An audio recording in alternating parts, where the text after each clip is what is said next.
Extraído do livro Heróis da Fé, de Orlando Boyer. David Brainerd, um arauto aos peles vermelhas. Certo jovem franzino de corpo, mas tendo na alma o fogo do amor aceso por Deus, encontrou-se na floresta, para ele desconhecida. Era tarde e o sol já declinava, até quase desaparecer no horizonte, quando o viajante, enfadado da longa viagem, avistou a fumaça das fogueiras dos índios peles vermelhas. Depois de apear e amarrar seu cavalo, deitou-se no chão para passar a noite, agonizando em oração. Sem ele o saber, alguns dos silvícolas o haviam seguido silenciosamente, como serpentes durante a tarde. Agora estacionavam atrás dos troncos das árvores para contemplar a cena misteriosa de um vulto, de cara pálida, sozinho, prostrado no chão, clamando a Deus. Os guerreiros da vila resolveram matá-lo, sem demora, pois acreditavam que os brancos davam uma água ardente aos peles vermelhas, para, enquanto bêbados, levar-lhes as cestas e as peles de animais, e ainda roubar-lhes as terras.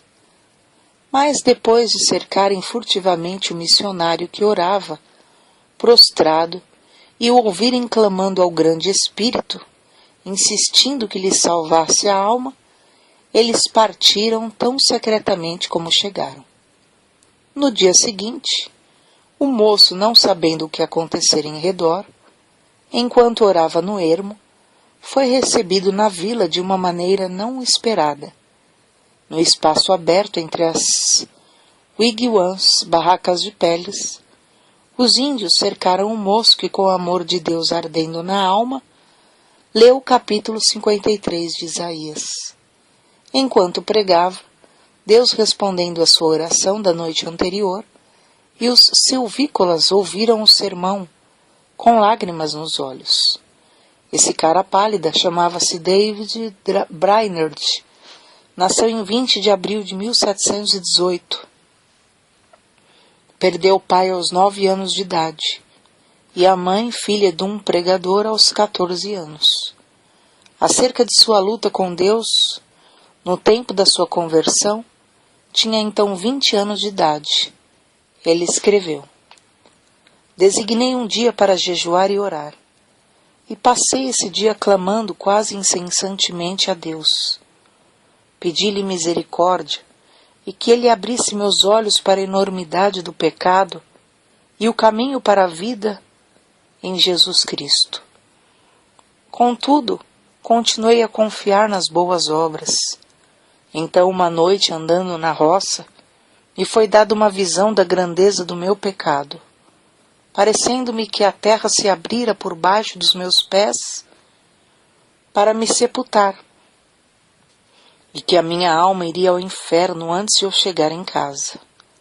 Certo dia, estando longe do colégio, no campo, sozinho em oração, senti tanto gozo e doçura em Deus, que se eu devesse ficar nesse mundo vil, queria permanecer contemplando a glória de Deus.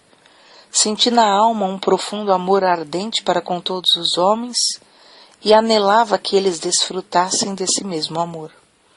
No mês de agosto, depois senti-me tão fraco e doente, como resultado de aplicar-me demais aos estudos, que o diretor do colégio me aconselhou a voltar para casa.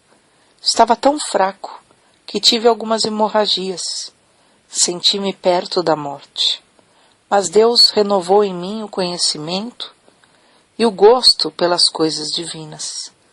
Anelava tanto a presença de Deus e ficar livre do pecado, que ao melhorar, preferiria morrer a voltar ao colégio e me afastar de Deus.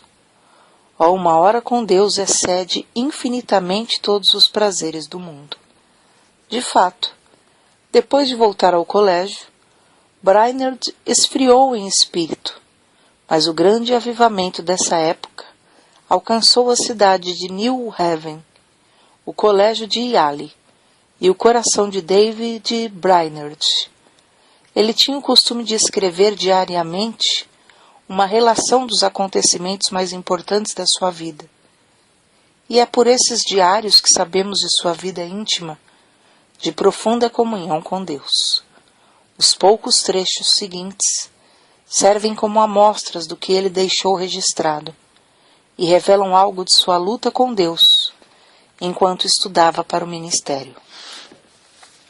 Fui tomado repentinamente pelo horror da minha miséria. Então clamei a Deus, pedindo que me purificasse da minha extrema imundícia.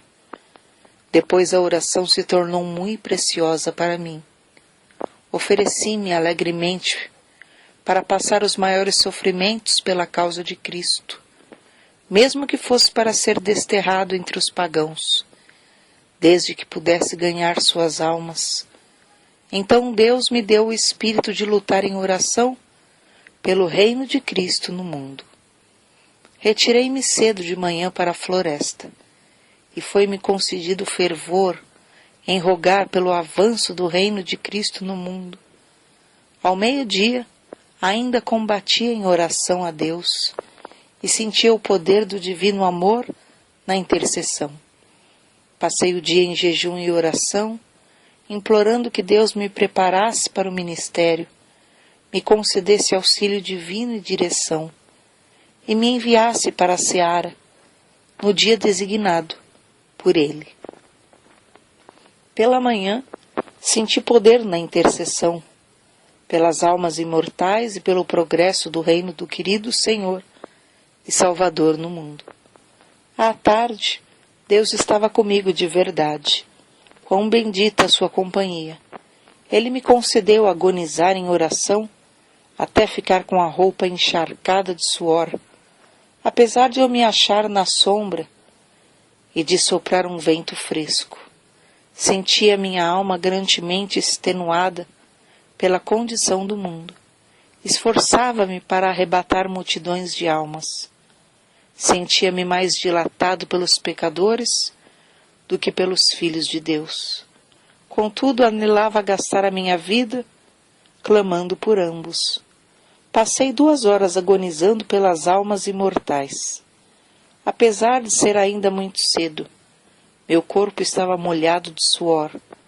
Se eu tivesse 1000 vidas, a minha alma as teria dado, pelo gozo de estar com Cristo. Dediquei o dia para jejuar e orar, implorando a Deus que me dirigisse e me abençoasse na grande obra que tenho perante mim, a de pregar o Evangelho. Ao anoitecer, o Senhor me visitou maravilhosamente na oração. Senti a minha alma angustiada como nunca. Senti tanta agonia que me achava ensopado de suor. Ó Jesus, suou sangue pelas pobres almas. Eu anelava mostrar mais e mais compaixão para com elas. Cheguei a saber que as autoridades esperam a oportunidade de me prender e encarcerar, por ter pregado em New Haven.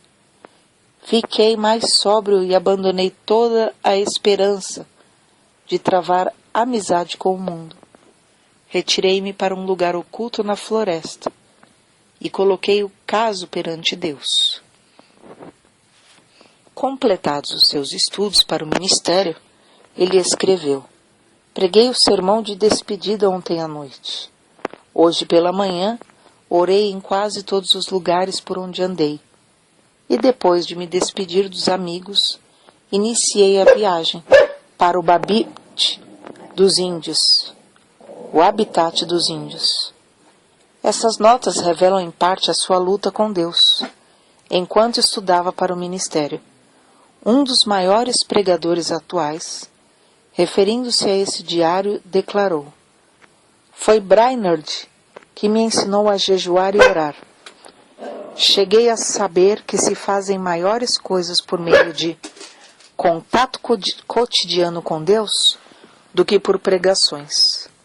No início da história da vida de Brainerd, já relatamos como Deus lhe concedeu entrada entre os silvícolas violentos, em resposta a uma noite de oração nas profundezas da floresta.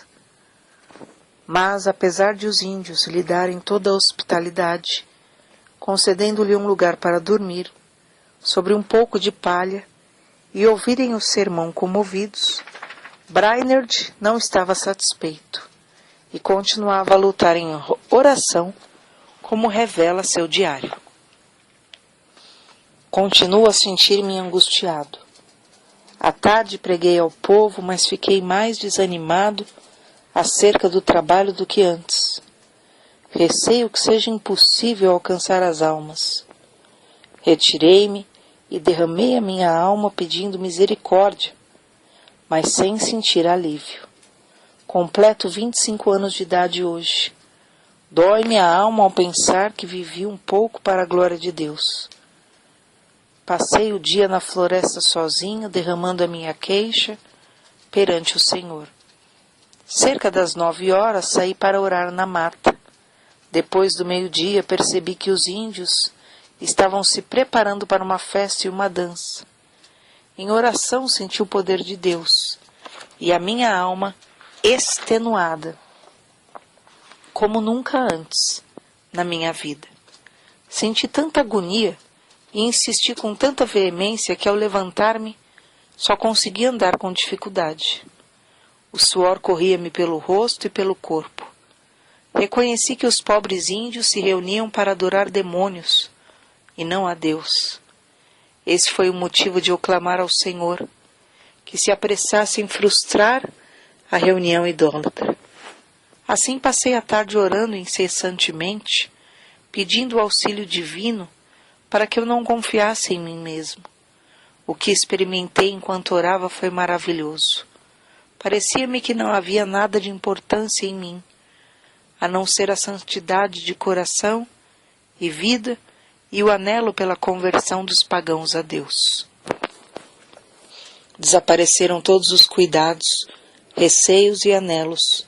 Todos juntos pareciam-me de menor importância que o sopro do vento.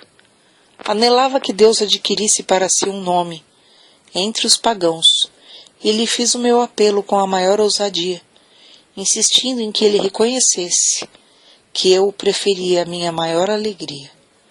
De fato não me importava onde ou como morava, nem a fadiga que tinha de suportar, se pudesse ganhar almas para Cristo. Continuei assim toda a tarde e toda a noite.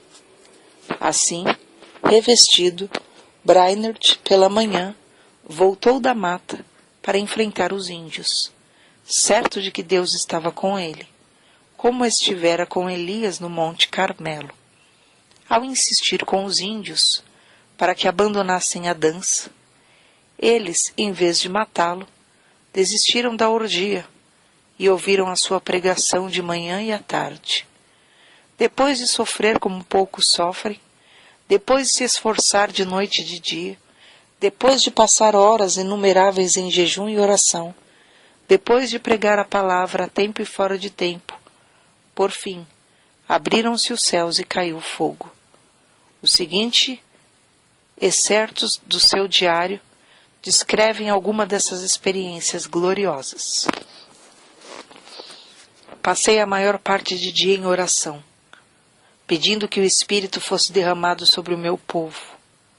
Orei e louvei com grande ousadia, sentindo grande peso pela salvação das preciosas almas. Discursei à multidão extemporaneamente sobre Isaías 53:10. Todavia ao Senhor agradou moê-lo.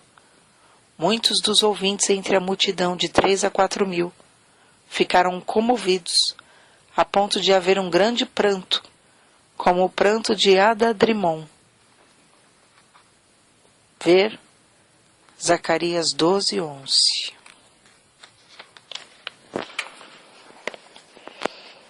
Enquanto eu andava a cavalo antes de chegar ao lugar para pregar, senti o meu espírito restaurado e a minha alma revestida com poder para clamar a Deus, quase sem cessar, por muitos quilômetros a fio. De manhã discursei aos índios onde nos hospedamos. Muitos ficaram comovidos e, ao falar-lhes acerca da salvação de sua alma, as lágrimas correram abundantemente e eles começaram a soluçar e a gemer. À tarde voltei ao lugar onde lhes costumava pregar. Eles ouviram com a maior atenção, quase até o fim. Nem a 10ª parte dos ouvintes pôde conter-se de derramar lágrimas e clamar amargamente. Quanto mais eu falava do amor e compaixão de Deus, ao enviar seu Filho para sofrer pelos pecados dos homens, tanto mais aumentava a angústia dos ouvintes. Foi para mim uma surpresa notar como seus corações pareciam traspassados pelo terno e comovente convite do Evangelho, antes de eu proferir uma única palavra de terror. Preguei aos índios sobre Isaías 53, do 3 ao 10.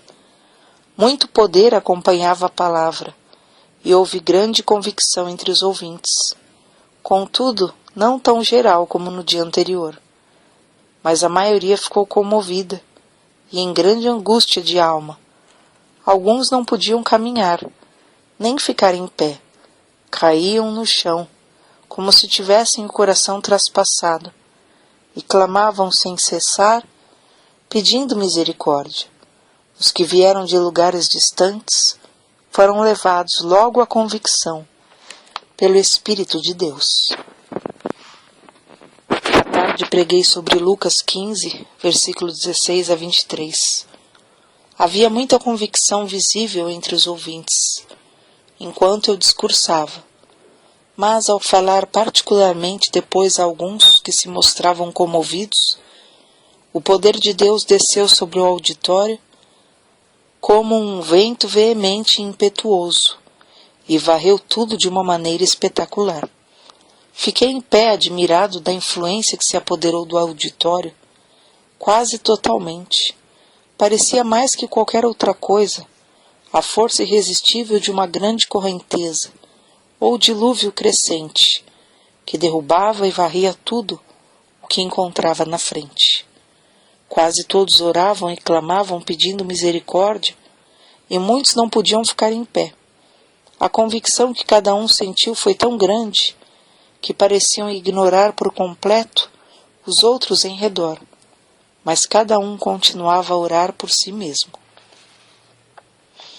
Lembrei-me de Zacarias 12, 10, porque havia grande pranto, como o pranto de Hadad-rimon, parecendo que cada um pranteava à parte. Parecia-me um dia muito semelhante ao dia em que Deus mostrou seu poder a Josué, porque era um dia diferente de qualquer dia que tinha presenciado antes. Um dia em que Deus fez muito para destruir o reino das trevas entre seu povo.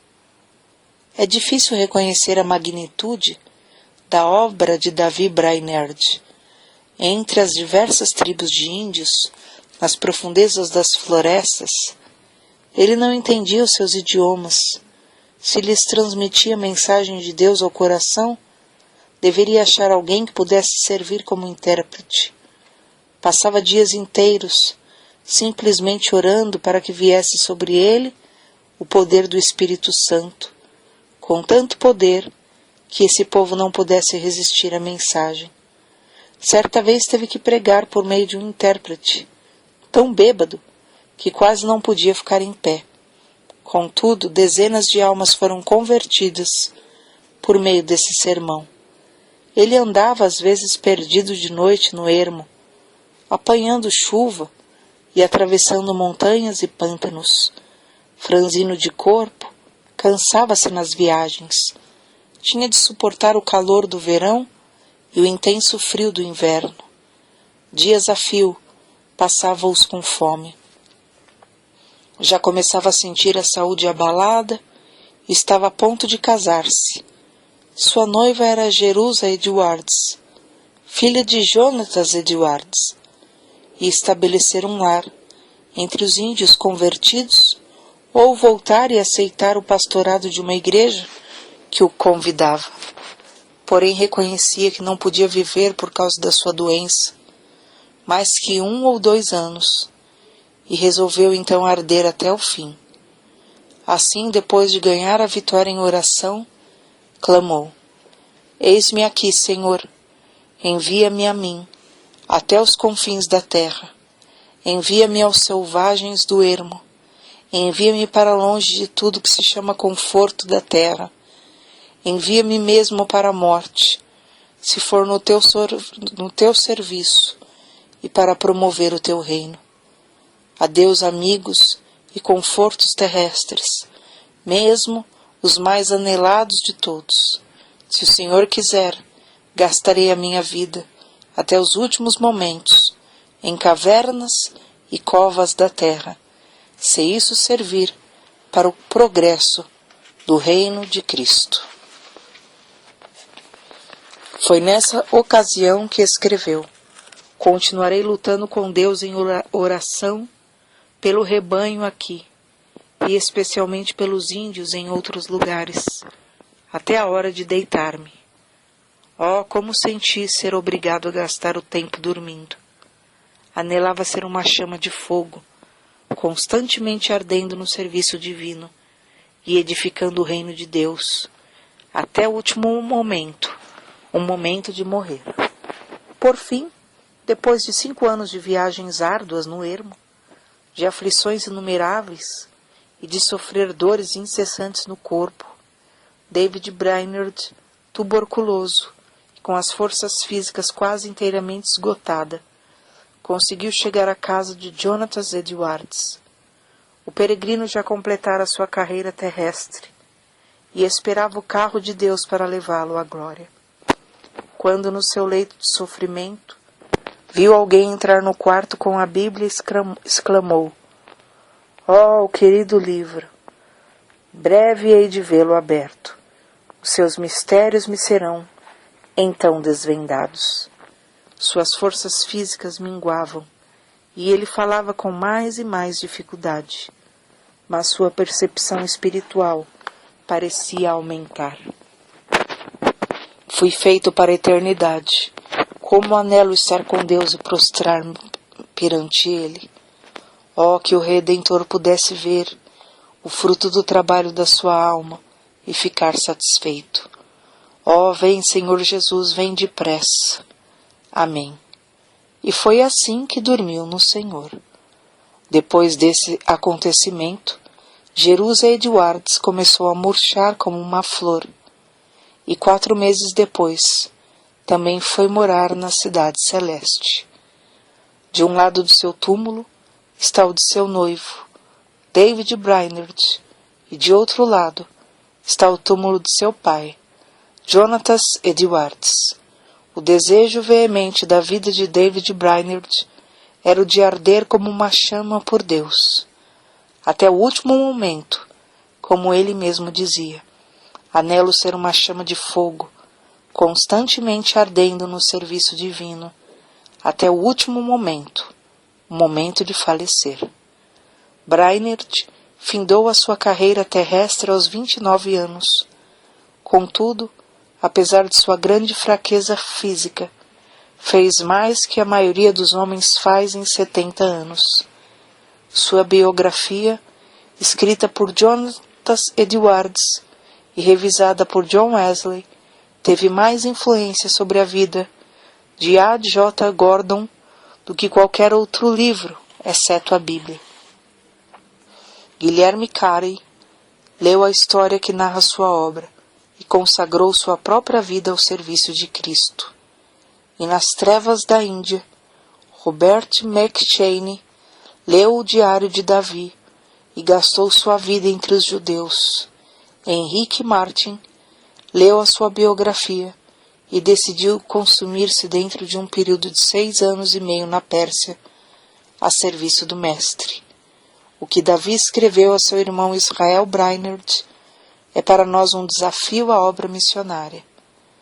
Digo agora, morrendo, que não teria gasto a minha vida de outra forma, nem por tudo que há no mundo.